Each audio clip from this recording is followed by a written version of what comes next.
Aravind tax நேயர்களுக்கு அன்பான வணக்கங்கள். பிக் பாஸ் முடிஞ்சிருச்சு. பிக் பாஸ் முடிஞ்சிட்ட பிறகு, அதாவது ஃபைனல்ஸ் நடந்துட்ட பிறகு நம்ம யாரை பத்தியுமே பேசல. ஈவன் நம்ம சப்போர்ட் பண்ண திவ்யாவை பத்தி கூட நம்ம பேசல. வெளியில வந்து எல்லாருமே இன்டர்வியூ கொடுத்து எல்லாமே முடிச்சிட்டாங்க. வெளில வந்த டாப் 5 கண்டஸ்டன்ட் எல்லாருமே இன்டர்வியூ கொடுத்துட்டாங்க.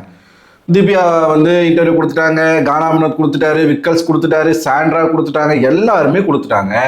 ஒவ்வொருத்தருக்கும் தனித்தனியா ஃபேன் மீட் எல்லாமே நடந்துச்சு. சாண்ட்ராவுக்குலாம் ஃபேன் மீட் பண்ணாங்க, நான் ஆச்சரியப்பட்டேன். இப்படி ஒவ்வொருத்தருக்கும் விக்கல்ஸ் விக்ரமுக்கு நடந்துச்சு, திவ்யாவுக்கு நடந்துச்சு, கானா வினோத்துக்கு நடந்துச்சு. ஏன் ரெட் கார்டு வாங்கிட்டு வெளியில போன அந்த காஜி கப்பல்ஸ் 2 பேருக்குமே ஃபேன் மீட் நடந்துச்சுன்னா பாத்துக்கோங்களேன்.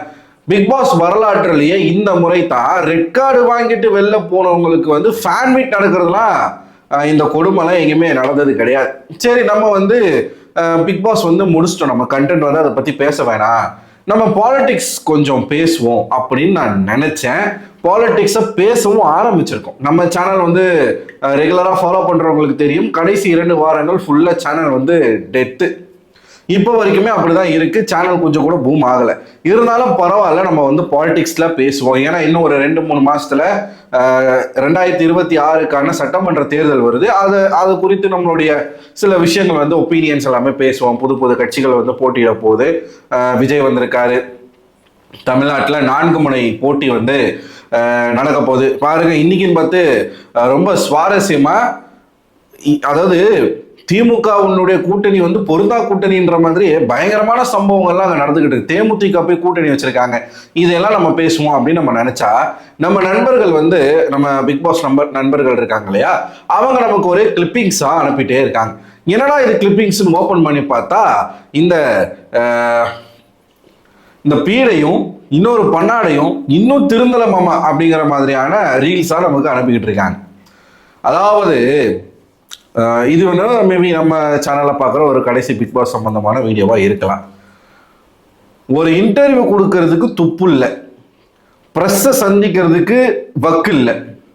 இன்டர்வியூ கொடுத்தா நம்மளை நோண்டி நோண்டி கேள்வி கேட்பாங்க. நம்மளுடைய மான மரியாதைலாம் ஆல்ரெடி போயிடுச்சு.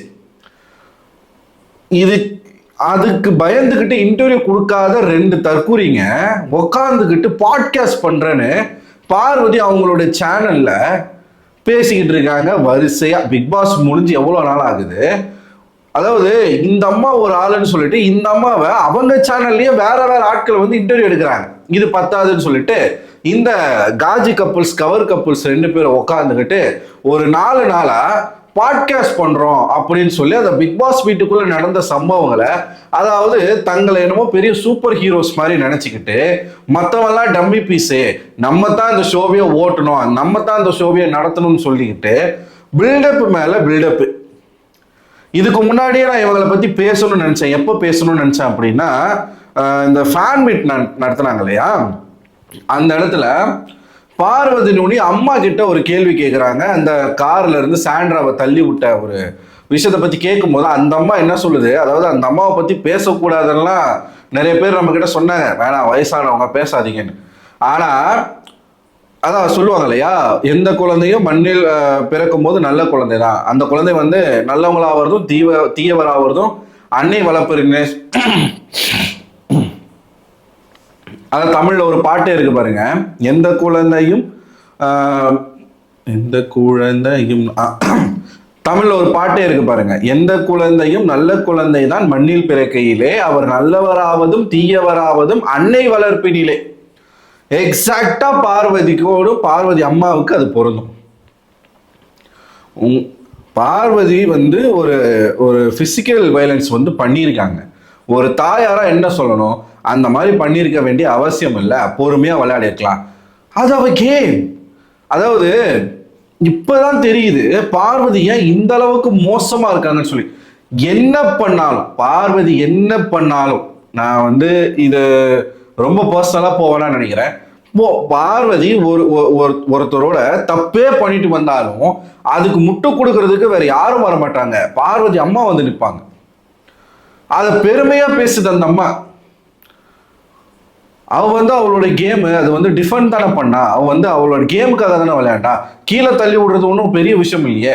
மற்ற பிக் பாஸ் எல்லாம் கணக்கு எடுத்துக்கிட்டாங்க, அந்த பிக் பாஸ்ல பண்ணியிருக்காங்க, இந்த பிக் பாஸ்ல பண்ணியிருக்காங்க. அன்னைக்கே நான் பேசணும்னு நினைச்சேன், சரி வேணாம் முடிஞ்சு போச்சு, இதுக்கப்புறம் நம்ம பிக் பாஸ் டாபிக் எடுக்க வேணாம் அப்படின்னு சொல்லிட்டு விட்டாச்சு. ஆனா இப்போ ரீசெண்டா இவங்க 2 பேரும் பாட்காஸ்ட் பண்றன்ற பேர்ல இதை பெருமையா வேற இன்னும் நிறைய பேர் வந்து பேசிக்கிட்டு இருக்கானுங்க. இதையெல்லாம் பார்க்கும்போது நமக்கு காண்டாகுது. அதனால தான் இந்த வீடியோ. ஒன்றும் இல்லை, இந்த வீட்டுக்குள்ள பிக் பாஸ் வீட்டுக்குள்ள இதுங்க ரெண்டும் என்ன பண்ணுச்சிங்கன்றது உலகத்துக்கே தெரியும். ரெண்டுக்கும் முழுக்க முழுக்க காஜி மட்டும்தான். அது காதலும் கிடையாது, நட்பும் கிடையாது, அந்த நட்புக்கு மேலன்ற ஒரு ஃபீல் அந்த கன்றாவே கிடையாது. முழுக்க முழுக்க லஸ்ட். உடல் தேவைக்காக மட்டுமே இருவரும் பழகி கொண்டனர். இதுதான் உண்மை. சமீபத்தில் கொடைக்கானல்லாம் வர 2 பேரும் போயிட்டு வந்திருக்கிறாங்க. வந்ததும் அவங்களுடைய ஆசைகள் எல்லாமே தீர்த்திருப்பாங்க. ஏன்னா எப்படியும் வீட்டுக்குள்ளேயே என்னோட எமோஷன்ஸை கண்ட்ரோல் பண்ண முடியலன்னு சொன்னவங்க வெளியில் அவங்க எமோஷன்ஸை கண்ட்ரோல் பண்ணியிருப்பாங்களா? வாய்ப்பு இல்லை. சரி, அது வெளில வந்துட்டாங்க, அது அவங்களோட பர்சனல், அதுக்குள்ள நம்ம போக விரும்பல. ஆனா இன்னமும் தாங்க செய்த தவறுகளை வந்து நியாயப்படுத்தி மற்றவங்களை வந்து குறை சொல்றதும் பேசிக்கிட்டு இருக்கிறதும் நம்மளால பார்த்துட்டு சும்மா இருக்க முடியல. இன்னமும் லவ்னு இவங்க ஒத்துக்கல. இப்போ வரைக்கும் இந்த பாட்காஸ்ட்ல இவர் கமருதனும் பார்வதி உட்காந்து பேசிக்கிட்டு இருக்காங்க. என்ன பேசிக்கிட்டு இருக்காங்க? இவங்க 2 பேரும் பிரிக்கிறதுக்கு அந்த வீட்டில் இருக்கிற எல்லாரும் ட்ரை பண்ணலாம். இவங்க 2 பேரும் பிரிக்கிறது தான் அங்க இருக்கிறவங்களுக்கு வேலையா? உள்ள வந்த கமருது நண்பர் சொன்னாப்புல, வீடியோ காலில் வந்த பார்வதியினோட ஃப்ரெண்டு சொன்னாங்க, அவங்க சொல்லிட்டு போனாங்க. மாமா வேலை பார்த்தது யார் அப்படின்னு பார்த்தீங்கன்னா பார்வதியினுடைய அம்மா.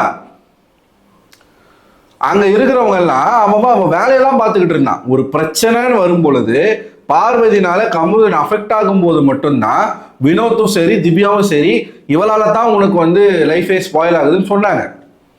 ஆச்சா இல்லையா? ரெட் கார்டு வாங்கிட்டு வெளில வந்தீங்கல்ல. ஆனா என்ன, இப்போ விஜய் டிவி உங்களை மன்னிச்சு அந்த ரெட் கார்டை வந்து அவங்க ரிவர்ஸ்லாம் வாங்கல. ஆனா சேனல் வந்து அவங்க பிரதீப் ஆண்டனியை ட்ரீட் பண்ண மாதிரி ட்ரீட் பண்ணல. சரிங்களா? சரி, இத்தனை நாளா வந்து ஷோக்கு வந்து கண்டென்ட் கொடுத்துருக்காங்க, நம்ம இந்த மாதிரி போட்டு 2 பேர், இப்போ கமருதன் வந்து சேனல் ப்ராடக்ட் ஆப்வியஸா. ஸோ கமருதனை சேனல் வந்து ஆப்வியஸா விடாது. கமருதனை மட்டும் சேஃப்கார்ட் பண்ணிட்டு பார்வதியை தனி தெளிச்சு விட்டாங்கன்னா அது சேனல் மேல ஒரு மிகப்பெரிய ஒரு கெட்ட பேரை வந்து கொண்டு வந்துடும். அப்படிங்கிறதுனால தான் சேனல் வந்து பார்வதியும் சேர்த்து ப்ரொடெக்ட் பண்ணுது. சரிங்களா? இதுதான் உண்மை. இப்போ இதை வந்து இவங்க அட்வான்டேஜா எடுத்துக்கிட்டு பிக் பாஸ் வீட்டுக்குள்ள இருந்து வெளியில வந்த பிறகு எனக்கு தெரிஞ்சு அக்ரிமெண்ட்ல அவங்க எந்த சேனல்ஸ்ல இன்டர்வியூ கொடுக்க சொல்றாங்களோ, எங்க வந்து இந்த பிக் பாஸ் பத்தி பேச சொல்றாங்களோ அங்க மட்டும்தான் பேசணும். ஆனா இவங்க 2 பேரும் உட்காந்து இவங்க சேனல்ல வந்து பிக் பாஸ்குள்ள நடந்த விஷயங்களை வந்து பேசிட்டு இருக்காங்க. அப்படின்னா ஆப்வியஸா இவங்களுக்கு சேலரி இல்லை அப்படிங்கிறது நல்லாவே தெரியும். ஏன்னா ஷோ முடிஞ்சு, ஏன்னா விக்ரமன் அவர்களோட நம்ம டிராவல் பண்ணியிருக்கோம், நமக்கு கொஞ்சம் டீட்டெயில்ஸ் தெரியும். 4ல இருந்து 5-6 மாசங்கள் வந்து அந்த சேலரி வந்து வரும். அந்த 6 மாசம் வரைக்கும் பிக் பாஸ் சம்பந்தமா எங்கேயுமே பேசக்கூடாது. இது அக்ரிமெண்ட்ல இருக்கக்கூடிய ஒரு விஷயம். அந்த அவங்க ஃபைனல் அமௌண்ட் சேலரிலாம் வாங்கிட்டு வெளில வர வரைக்கும் அவங்க எங்கேயுமே பேசக்கூடாது. ஆனா இவங்க உட்காந்து பேசிக்கிட்டு இருக்காங்க. அது என்ன கணக்குன்னு எனக்கு தெரியல. பேசுறது கொஞ்சமாச்சும் உண்மையை பேசணும். இப்பயும் என்ன சொல்றாங்க, இது வந்து லவ் கிடையாது, மோர் தென் அ ஃப்ரெண்ட்ஷிப்பு. நான் வந்து உன்னை காமூன்னு கூப்பிட்ட தர்றதுக்கு அப்புறம் பேபின்னு கூப்பிட்டனே, அதை பத்தி நீங்க என்ன நினைக்கிறீங்க?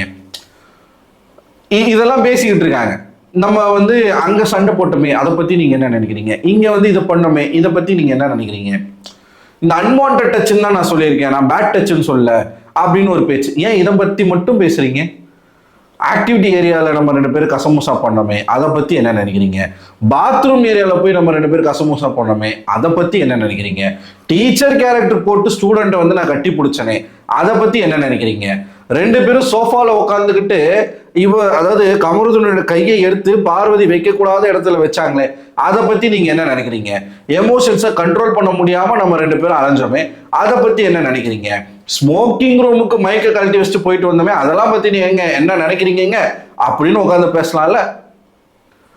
இதுல வேற திவ்யாவை இழுத்து பேசுறது, மற்ற கண்டஸ்டன்ஸை இழுத்து பேசுறது. போன பாட்காஸ்ட்ல திவ்யாவை வச்சு அப்படிதான் என்ன பேசியிருக்காங்க, அவங்க பேரை கூட நான் வந்து பயன்படுத்த விரும்பல. அவங்களுக்கு அந்த பேரை சொன்னா கூட கெட்ட வார்த்தை வருதாமா வாயில. நான் அதை பத்தி பேசுவேன், பேரை கூட எடுக்கிறதுக்கு நான் விரும்பல அப்படின்னு. யார் இந்த அவங்க ஜாலியா அவங்க வந்து டைட்டிலை வின் பண்ணிட்டு போயிட்டாங்க. இன்னமும் இவங்க என்ன கனவு கண்டுகிட்டு இருக்காங்கன்னா, நம்ம மட்டும் அந்த கார் சம்பவத்துல ஈடுபடாம இருந்திருந்தா ஒண்ணு நீ இல்லைன்னா நம்ம 2 பேர்ல யாரோ ஒருத்தர் டைட்டில் வின் பண்ணியிருப்போம் அப்படின்னு இவங்க நினைச்சுக்கிட்டு இருக்காங்க. இவ்வளவு திமிரு எங்கிருந்து வருது, இவ்வளவு தைரியம் எங்கிருந்து வருது? இந்த கூமுட்டைகளை சப்போர்ட் பண்ணக்கூடிய பல கூமுட்டைகள் வெளியில இருக்குது. இப்ப எப்படி கொள்கையே இல்லாத ஒரு கட்சி ஆதரிச்சு ஒரு கூட்டமே தெரிஞ்சுக்கிட்டு இருக்கோ, அதே மாதிரி இந்த கூமுட்டைகளையும் எனக்கு ஒரு மிகப்பெரிய ஒரு ஷாக் என்னன்னா, ஒரு பிரதர் இருக்காப்புல, அவர் பேரை நான் சொல்ல விரும்பல. அவர் சேம் நம்மளோட ஐடியாலஜி தான் ஃபாலோ பண்றாப்புல. அவருக்கு தமிழ் தேசியம் பிடிச்சிருக்கு, தமிழ் தேசிய கட்சி ஆதரிச்சு பேசிக்கிட்டு இருக்காப்புல. அவர் பிக் பாஸ்ல பார்வதி ஆதரிக்கிறாப்புல. சீரியஸ்லி எனக்கு புரியல எனக்கு. சரி, ஓகே. அதாவது ஒரு ஒரு படத்துல எம்எஸ் பாஸ்கர் ஒரு காமெடி ஒன்று வருங்க. அவர் ப்ரொஃபஸரா இருப்பாரு, 2 கப்புள்ஸ் வருவாங்க. அப்ப அவர் திட்டுவாரு, ஏதோ ஒரு வார்த்தை சொல்லி திட்டுவாரு. இவனோட சேர்ந்த நீ ஒரு முளை மாதிரி, இதோட ஏதோ முடிச்சு வைக்க ஏதோ ஒன்று சொல்லுவார், தருதலை என்னென்னமோ சொல்லுவாப்புல. சேம் கேட்டகரி இது ரெண்டும் சேர்ந்து வாழ்க்கையில உருப்படாம போறதுக்கு என்னெல்லாம் பண்ணணுமோ அதெல்லாம் உட்காந்து பேசிக்கிட்டு இருக்காங்க பாட்காஸ்ட்ன்ற பேர்ல. லவ் இல்ல, மோர் தென் ஃப்ரெண்ட்ஷிப். ஆனா டைட்டில் லவ், லாஃப்டர், அப்புறம் என்னமோ வச்சிருக்கிறாங்க. புரியுதுங்களா நான் சொல்றது? அப்படியே அங்க உட்காந்துக்கிட்டு பேபின்றது, இங்க உட்காந்துக்கிட்டு இவங்க எனக்கு மனசுக்குள்ள பட்டாம்பூச்சி பறந்துச்சு, ஆனா வெளியில நான் காட்டிக்கல. இன்னமும் இந்த பக்கம் அரோரா போட்டோ வருது, இந்த பக்கம் பார்வதி போட்டோ வருது. இந்த ட்ரையாங்கிள் லவ் இதை பத்திலாம் பேசிக்கிட்டு இருக்காங்க. அடுத்து கெரியர்ல என்ன பண்ண போறோம்? இப்ப நான் பிக் பாஸ் நம்ம பிக் பாஸ்ல நம்ம மெயினா பண்ணிக்கிட்டு இருக்கோம். அடுத்து நம்ம கெரியர்ல இம்ப்ரூவ் ஆகிறதுக்கு என்ன பண்ணணும்னு சொல்லிட்டு இப்ப நான்லாம் அந்த ஓட்டத்துல ஓடிக்கிட்டு இருக்கேன். சீரியஸ்லி ஒரு கன்ஃபியூஸ்ட் ஸ்டேட்ல நான் இருக்கேன். என்ன பண்ணலாம்? நம்ம நம்ம சேனல்ல நம்ம பாலிடிக்ஸ் பேசலாமா, பிளாக் பண்ணலாமா, இல்ல கண்டென்ட் வீடியோஸ் மாதிரி போடலாமா, இந்த குட்டி குட்டி கண்டென்ட்லாம் பண்றாங்களே அந்த மாதிரி எதனா பண்ணி போடலாமா, அப்படிலாம் நம்ம யோசிச்சுட்டு இருக்கோம். இவங்க என்னடானா பிக் பாஸ்குள்ள நடந்த அவங்க பண்ண அந்த கேவலமான காரியத்தெல்லாம் என்னமோ நல்ல ஏதோ சாதிச்சுட்டு வந்த மாதிரி உட்காந்து பேசிக்கிட்டு இருக்குங்க ரெண்டும். சொல்றதுக்கு ஒன்றும் இல்லை. இதை வச்சு வெளியில ஆஹா பார்வதி, ஆஹா கமருதீன், இன்னும் ஓஜி பார்வதிடா, இன்னும் கிங் கமருதீன்டா அப்படின்னு வெளியில பேசிக்கிட்டு இருக்கக்கூடிய ஆட்கள் தயவு செய்து போய் புலப்ப பாருங்க. ஸோ நீங்க என்ன நினைக்கிறீங்க? இதுங்க ரெண்டும் இப்படியே தான் இருக்க போகுதுங்களா? வாழ்க்கையில திரும்பி எதனா நல்ல விஷயங்கள் பண்ண போகுதுங்களா? எதுவுமே நமக்கு தெரியல. பட் இருந்தாலும் பொறுத்திருந்து பார்ப்போம். ஸோ உங்களோட கருத்து என்ன அப்படிங்கிறத மறக்காம கமெண்ட் பாக்ஸில் கமெண்ட் பண்ணுங்க. நம்ம சேனலில் ஓகே, நான் யோசிச்சு ஒரு விஷயத்துக்கு ஒரு முடிவுக்கு எதனா ஒரு கண்டென்ட் பண்ணுவேன். நான் ஸ்டூடியோ செட்டப்லாம் கொஞ்சம் மாற்றலான் இருக்கேன். ஸோ மாற்றிட்ட பிறகு நம்மளுடைய சேனலில் நல்ல என்டர்டெய்னிங்கான கண்டென்ட்ஸ் வரும். ஸோ அது வரைக்கும் வெயிட் பண்ணுங்கள்.